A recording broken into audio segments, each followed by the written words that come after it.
Hörmәтле җәмәгать, мин бүген сезгә үзебезнең ишармасында саклана торган иң якты ядкәрләрнең берсе турында сөйлисем килә.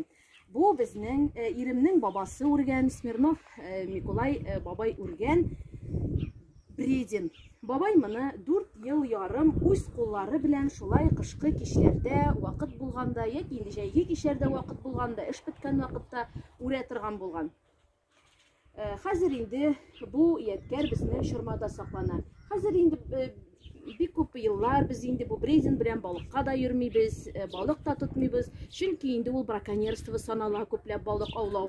Шуңа без аны барса чистартып киптердек һәм шырманың иң түренә менгереп куйдык. Күрәсезме, аның менә шундый грузилылары да бар. Шушы грузилылар төпкә китәләр һәм бредин суга бата. Бу 12 метрлы бредин. Бабай аны әйткәнемчә үз куллары белән шулай итеп үргән.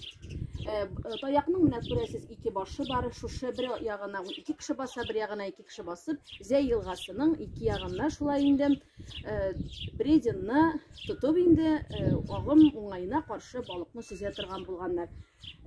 Biz bu хәзер инде бу эш белән шөгыльләнмәгәчтән без инде аны киптердек, чистарттык һәм шырманың иң түренә, иң якты ядкәр итеп алып куйдык. Без бабабызның шулай безгә калган мирасы белән бик нык горурланабыз.